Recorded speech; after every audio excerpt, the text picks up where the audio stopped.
Okay, good morning. I'm Sarah Spencer-Chapman, the principal at Hereford Osteopathic Centre, and this is Jamie Morris, who is my associate, who is engaged in building this practice, I think is the best way to Yeah, that's describe right, it. yeah. And we are going to talk today about ergonomics, really, which is how you use your body in space.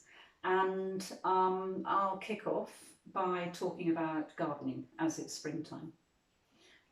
So, if you're going to go to the garden centre and you're going to buy a whole load of pots and you're going to buy compost and other things like that, that you're going to be loading into your car, unloading and putting into the garden, then the first tip is to think about what you're going to be lifting and how you're going to be lifting it. The second tip is if you are clearing your garden, ready to plant things, then before you start, have a look around the garden and plan what you're going to do. And not only plan what you're going to do, but plan the equipment that you're going to be using. So if you're going to be digging, then that needs to be for only a limited period of time. And then you can change to, say, cutting things back. And that's for a limited period of time. And then kneeling down and forking things in. So all those different activities need to be spaced out over the course of a day or the period of time that you're going to be spending in the garden in order to look after your back.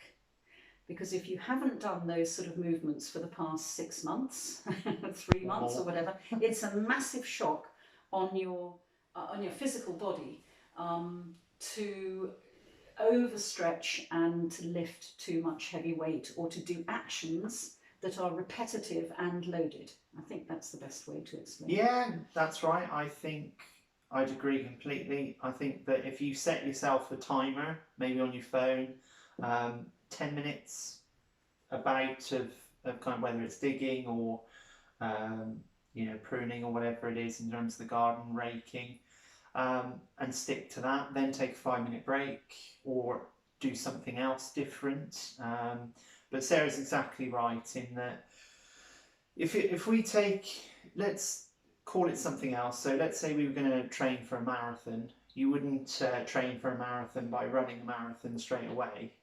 You'd build up to that and uh, go for a small run and then slightly longer run and then slightly longer run. But with gardening, for some reason, and other sort of activities like that, we tend to go, well, A needs to be done, so I'm going to do A until it's done. And I think that's very, very true. It's that marathon analogy is so true because it is really bullet a gate type things. And if you plan how you're going to do things, actually it saves time because then you're really focused on what you're doing, and it doesn't take long to get that sort of body and mind fitness built up. It's only a week or two really if you do it properly. Yeah, absolutely, absolutely. Yeah, I completely agree. Again comes to mind whenever I'm cooking, which isn't that often. I get everything out first, like you said, and then everything's there ready for me. Yeah. Whereas sometimes if you're baking something and you think I've got to get the tin out now, and you're ready to cook something, then you start to kind of the emotions start to get like and your timings don't work then because you've had to take time out to find something. So like Sarah says, get everything out, plan what you're going to do. If you don't necessarily do everything, it's not the end of the world. Exactly. You can do it tomorrow or the next day, and take regular breaks and ease into it, and then that'll keep you nice and safe. Yeah. And another tip is to consider taking an Epsom salt bath if you've got a bath, for starters, because I haven't got a bath here, which drives me almost insane. And many houses I know don't have baths these days, but if you are fortunate enough to have a bath, put Epsom salts in and have a good old soak after you've done those sort of exercises, because the Epsom salts or the Dead Sea salts or whatever it is that you're putting into the bath are really therapeutic. And lying in the bath and having that time of relaxation just gives your body time to know where it is and to be able to calm itself down. Yeah.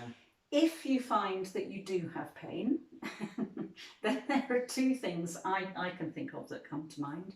One is to apply ice to where the pain is, and then you can contrast bathe. So it's putting cold on and then hot on and cold on and hot.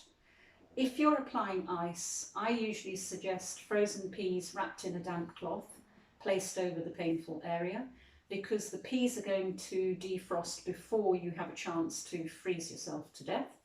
And the heat is a hot flannel, or you can, you know, have a hot water bottle in a cover, but you do not need it piping hot. And that way you can actually help reduce the inflammation, which will take the edge off that pain.